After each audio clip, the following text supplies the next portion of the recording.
I mean, that's demoralizing. When you see teams making shots, it's not like we didn't try, you know. It just felt like they were just better than us. It's tough, right? When I woke up this morning, I saw an article about Ben Simmons and what's going on about Ben Simmons. And I thought, okay, it's been a while since we made a Ben Simmons video. And then as the day went on, we saw a bombshell report in regards to Kevin Durant. And all of a sudden, once again, ladies and gentlemen, I am back with another Brooklyn Nets video. So before we get to the content, make sure you drop a like, subscribe, and turn on our notifications to help the channel grow. Now that we got all of that out of the way, cue the intro.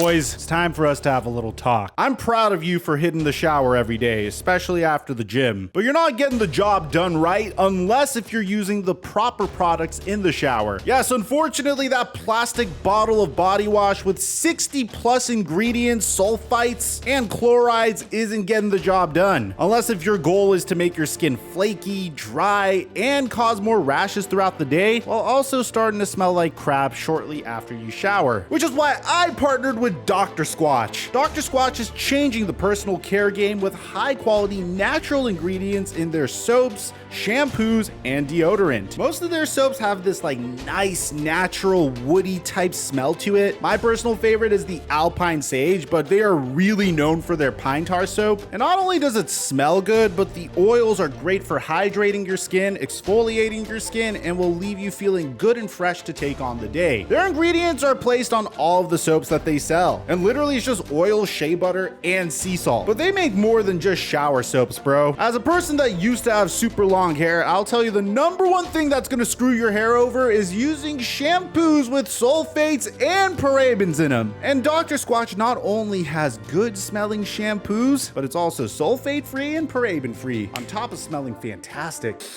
But it doesn't stop there. I really hope you're not using deodorant with aluminum in it, because there's studies that indicate that could result in skin cancer down the future, which is why I highly recommend Dr. Squatch's Alpine Sage deodorant. It literally says on the back of this deodorant what natural product does which. Like this one has charcoal for odor protection, arrowroot for moisture absorption, and probiotics to restore your balance. I feel way better and way more comfortable using these products knowing that I'm taking care of my skin for the long term while also smelling great and like a man. And right now they're hooking up my subscribers fat. New customers could save 20% off on orders of $20 or more when they use my promo code DSQFlightMike. That's DSQFlightMike to save 20% on an order of $20 or more. And thank you, Dr. Squatch, for the sponsorship. Mic check 1 2 1 2. What's going on, everybody? I said in my video on Kyrie Irving, I cannot wait to stop talking about that so we could get back to the remarkable dumpster fire of an organization that is the Brooklyn Nets. I mean, it is literally like a movie at this point. I feel nothing but empathy for Kevin Durant. I know some people are gonna say in the comment section down below that, hey, Kevin Durant put himself in this situation. He made the horrific decision of deciding to tie the rest of his career to Kyrie Irving and the Brooklyn Nets, as opposed to staying on the Golden State Warriors and continue winning championships. As a matter of fact, we've cited in years past, there's a way that Kevin Durant could have potentially changed the course of his legacy if he stayed with the Golden State Warriors. Bear in mind that during the series where the Toronto Raptors would beat the Golden State Warriors, both Kevin Durant and Klay Thompson both suffered the two worst injuries that you could possibly have as an NBA player. While Kevin Durant tore his Achilles off of his other foot, which was the same Achilles Dominique Wilkins tore, which is why Kevin Durant is currently okay, Klay Thompson tore his ACL. So I don't know if KD looked at this situation and said, hey, this is a perfect time for me to exit, because the man really gave his all to the Golden State Warriors. He really tried his best to win that series against the Toronto Raptors. If you remember, in that series, he was dealing with a calf strain leading up to the game where he inevitably tore his Achilles. So he knew the risks and he still went all in to try to win another championship for that organization. organization. But he could have never predicted what would eventually happen, which is Klay Thompson, right when he would finish his recovery for his ACL tear, would then tear his Achilles. This would have been a great opportunity for Kevin Durant to team up with Steph Curry and the remainder of the Golden State Warriors and potentially still make a push. I mean, it wouldn't shock me at all whatsoever if KD and Steph Curry were able to make it all the way back to the NBA Finals, because with all due respect, the Western Conference was relatively weak during that time. And if he was able to make it all the way back to the NBA Finals and he was able to win a championship, just him and Steph Curry alone, I feel like we'd be discussing Kevin Durant in a different light than a player that had to join a super team in order to win a championship. But I suppose you could say that he made a major mistake there, but of course no one could really predict the future. And as time goes on, you could see he's just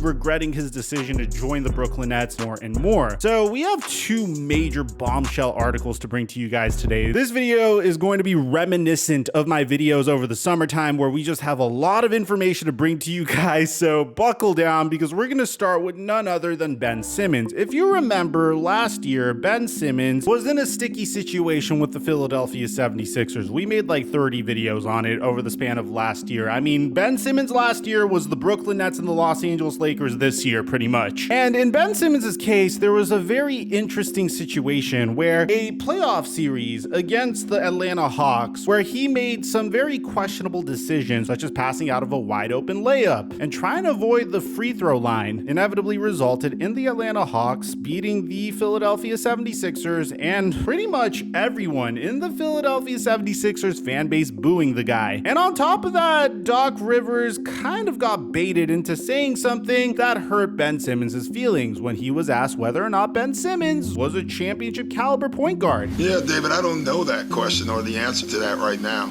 so I don't know the answer to that. And ultimately, this became a huge thing. I thought this was a huge mistake by Ben Simmons. He was so hurt by this that he refused to show up for the Philadelphia 76ers. He held out all of last season until he got traded. He cited multiple reasons as well. He cited a back injury. He cited mental health concerns, which I could understand because I do think the man is going through it mentally based upon him being too scared to show up to the free throw line, and based upon the way he's playing now, I still think he is dealing with some sort of mental block in his head. And I'm trying to be empathetic, man, because I think Ben Simmons has had his career like literally gift wrapped to him and handed to him on a silver platter. I mean, the Philadelphia 76ers were all in on his development, even though he wasn't really improving year after year. They're trying to find some bright spots in his game, primarily his transition offense and his stellar defense, which I will credit him. He's a remarkable defender, but it seemed like he just continued to regress more and more and more. And fortunately, the Philadelphia 76ers were able to take advantage of the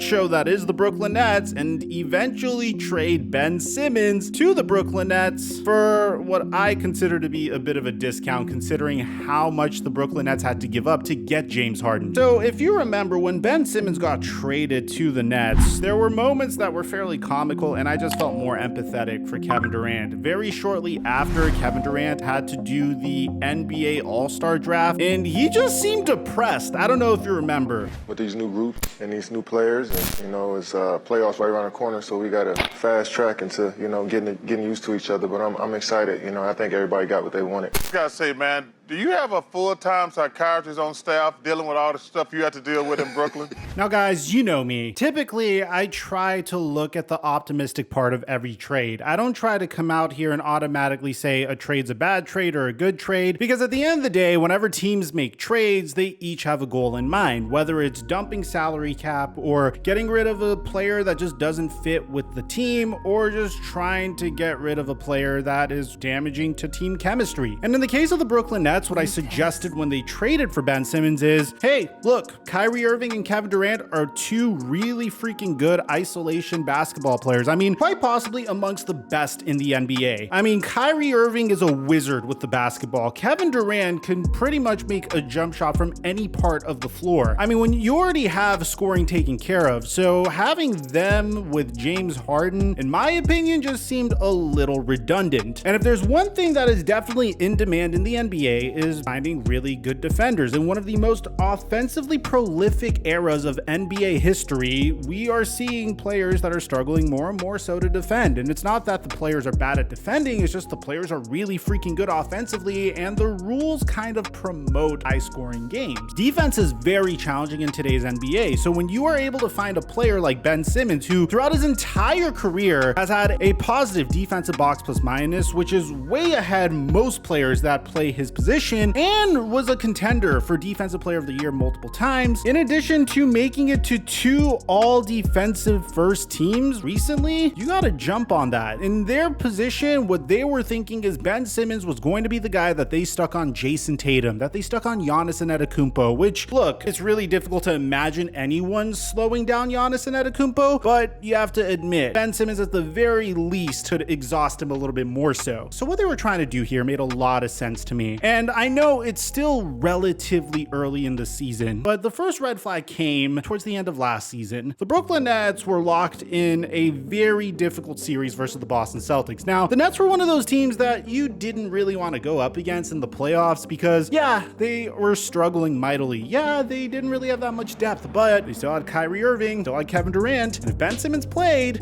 maybe for all you know, he would be able to make a difference. I mean, this is a guy that's been away from basketball for about a year, but I'm sure if he was on the floor and he only had to play defense, he could have made some sort of difference. Well, as time progressed towards the latter part of the season, Ben Simmons wasn't able to play for the Nets. I was hoping they would be able to establish some sort of chemistry at that point, but he was not able to do so. Then came the series against the Boston Celtics, and things got really weird. I mean, during the first 2 games of that series, Steve Nash said, hey, I expect Ben Simmons to be ready for game 3. Game 3 comes around and Ben Simmons still didn't play. Steve Nash and the Brooklyn Nets reportedly begged Ben Simmons to at least check into game 4 for 5 minutes to at least indicate that he wants to give that effort towards his team and he really wants to be out there. Kind of like what Anthony Davis did during the 2021 NBA playoffs. If you remember, he had a very difficult groin injury, but since it was potentially the final game of his season, he actually checked in and played against the Phoenix Suns in that game before finally having to check out because his groin was just too much for him. Yeah, it sucks that AD was injured, but hey, that communicated to all Laker fans and his entire organization that he was doing everything he possibly can to make sure that his team could contend and he could give his all to his team. Is it the best idea all the time? No. Isaiah Thomas did the same thing in the 2017 NBA playoffs. He ended up with a nagging hip injury, and ever since then, his career kind of spiraled downwards. But at the same time, I do understand why the Nets were expecting that from Ben Simmons. Well, Ben Simmons finally made his debut for the Brooklyn Nets this year, and so far, it's been very ugly to say the least. Now, I understand that we've only had about a month's worth of basketball. He's only played in about 10 games so far. In those 10 games, he's reached brand new lows in terms of his ability as a basketball player, and rightfully so. You went from a team that literally ran their offense through you and Joel Embiid to a team that just sees you as like the third option behind Kyrie Irving and KD. I mean, so far Ben Simmons is averaging 5.8 points per game, 48% shooting from the field, 1 steal per game, 5.6 assists per game, and 6 rebounds per game. However, when you look at his advanced statistics, it tells you everything you need to know. He's a positive on defense like he always is, but he's a gigantic negative on offense. I mean, he's a negative 3.8 in terms of OBPM. He's a 10.7 in terms of PER. I mean, it's just not looking good from a statistical standpoint for Ben Simmons. But on top of that, it seems like the entire Brooklyn Nets team is very frustrated with Ben Simmons. And this isn't coming to us from some bottom of the barrel publication, ladies and gentlemen. This is coming to us from the great Shams Charania and the remarkable Sam Amick. So yeah, Shams tweeted this out himself. There has been building frustration surrounding net star Ben Simmons' availability and level of play. Simmons said, I get the skepticism, but I think the one thing with me is that I'm a competitor. That's one of those things where, like, I just have to say actions speak louder than words, but that's kind of vague. And I do have an Athletic subscription, so let me tell you what this article is saying currently. With Ben Simmons' lack of availability already a major issue for the Brooklyn Nets, not to mention his lackluster play when he had stepped foot on the court, the timing of his return couldn't have been any better. Yet with the Nets desperately trying to save their season amid the recent departure of coach Steve Nash and the unresolved Kyrie Irving controversy, the skepticism about Simmons' ultimate impact remains. According to multiple sources with direct knowledge of the situation, the frustration surrounding Simmons has been building in recent weeks, critiques within the organization. The coaching staff and players have been concerned about his availability and level of play, with some questioning his passion for the game. But even when he did play, Simmons' struggles in the first 9 games of this season were part of the Nets' frustration as well. Here's the thing, if there's one thing that I think we've all called Ben Simmons out for, is how passionate is he about the game. I mean, look no further than his lack of ability to develop a jump shot. Dude, you're literally seeing Rudy Gobert attempting threes. Andre Drummond is developing a jump shot faster than Ben Simmons. Lonzo Ball was drafted after Ben Simmons, had one of the most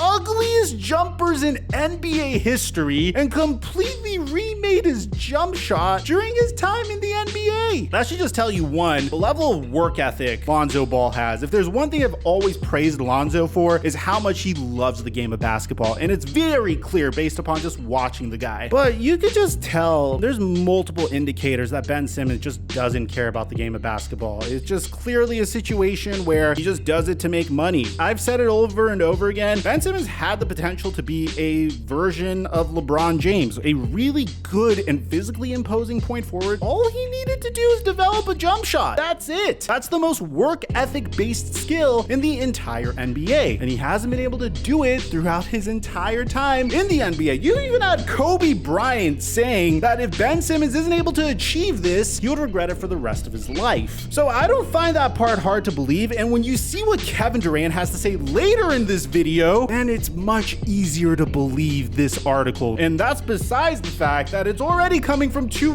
very reputable sources. Now, the article continues saying that Simmons made his return from May back surgery to play in the early going of this season, but recently missed 8 days to have his left knee drained because of fluid. After beginning the season as the starting point guard tasked with playmaking and pushing the pace, Simmons has been moved to the backup center spot in his last 4 appearances. In March, the first time he has come off the bench over his 7 seasons. He was a late scratch in Sunday's loss to the Lakers, with the team citing left knee soreness as the reason for his absence. In a discussion with The Athletic on Tuesday, Simmons acknowledged the criticism that he knows is coming his way and shared his view on the matter. You're obviously not going to be happy when anybody's out, but for me, I've been dealing with the knee since the start of the season. It's been swollen. I had PRP injections. I had blood drained a couple of times. So it's not a made up thing, you know, it's a real thing. I get the skepticism, but I think the one thing with me is that I'm a competitor. I want to win and play. So I'm going to do what I can to get out there. No disrespect to Ben Simmons, man, but I don't buy the I'm a competitor part that wants to get out and play. Every single opportunity that he's had to show that he's a competitor, he's just shown that he's totally not. I mean, from how he handled the 76er situation to the fact that he wasn't willing to check in for 5 minutes versus the Boston Celtics. I mean, I don't know. I don't believe it. The knee thing, I can't go out and say that he isn't actually struggling with a knee injury. It's just kind of comical considering how little he's played over the past 2 years. But it's very obvious that the Brooklyn Nets are depending on Ben Simmons tremendously. I've said this about the Los Angeles Lakers, and it's just as true about the Nets. The Brooklyn Nets are paying Ben Simmons a rookie max contract right now, in addition to Kyrie Irving and Kevin Durant. Kyrie and Ben Simmons are out, and when Ben Simmons is in, he's relatively ineffective. But that's just the beginning of the Brooklyn Nets problems, because if that isn't enough, you have Kevin Durant literally calling out his entire team. And this is coming to us from another reputable source, my man Chris B. Haynes, in a Bleacher Report exclusive article. Now, in this article, Chris B. Haynes had some pretty interesting questions to ask KD, and some of it is news that isn't really surprising to any of us. I mean, a bit about his trade request and Kevin Durant giving us an inside look in regards to the culture of the Brooklyn Nets. And then you have KD literally calling out his team after getting destroyed by the Sacramento Kings. I mean, the Kings put up 153 against them, won by like 30 points. So let's start out with the trade request. KD said that it wasn't difficult at all to request a trade because it was about ball. I went to them and I was like, yo, I don't like how we are preparing. I don't like shoot arounds. I like practices. I need more. I want to work on more shit.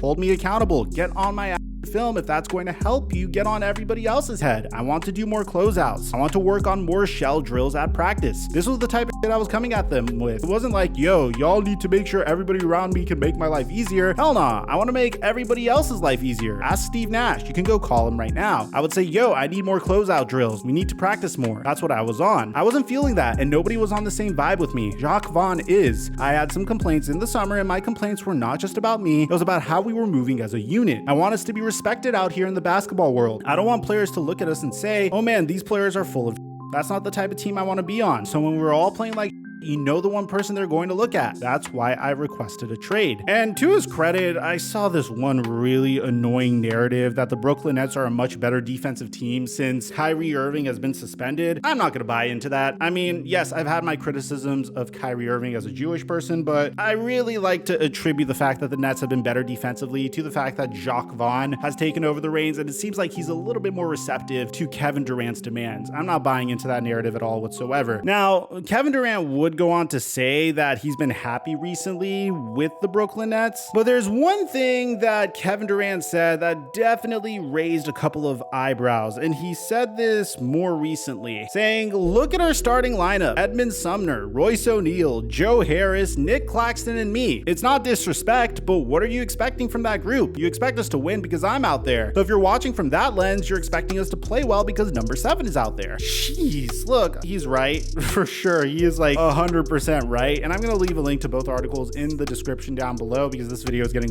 way too long. But KD's right, man. Like, what are you expecting? It's like you can't put a superstar and future Hall of Famer out there with relative role players, which, don't get me wrong, Joe Harris, Royce O'Neal, Nick Claxton off the bench sound fantastic, but them in the starting lineup, I'm not really sure, to be honest. At the end of the day, if I was the Brooklyn Nets, I would trade Kyrie Irving and Kevin Durant and try to recoup my lost investment and the amount of picks that I had to give up to attain James Harden. And because there just seems to be so much this team is going through right now, and so much that they need to overcome in order to get to where they need to be to contend for a NBA championship. Again, I've said this over and over again in regards to the Brooklyn Nets, man. They're without a doubt the most talented, one of the most talented teams in the entire NBA, but the only people that typically get in the way of them is themselves. You saw that with the Kyrie Irving situation. You're seeing that with Ben Simmons right now. You're seeing this with Kevin Durant being outspoken with the media in a very negative way. I mean, he's right about his teammates, but that's not something you should tell the media, man. So let me know in the comment section down below what you guys think about all this. I hope you guys enjoyed this video because there was a lot of information in here. Aside from that, I'm your boy Mike, and I'm dropping our mic until our next upload.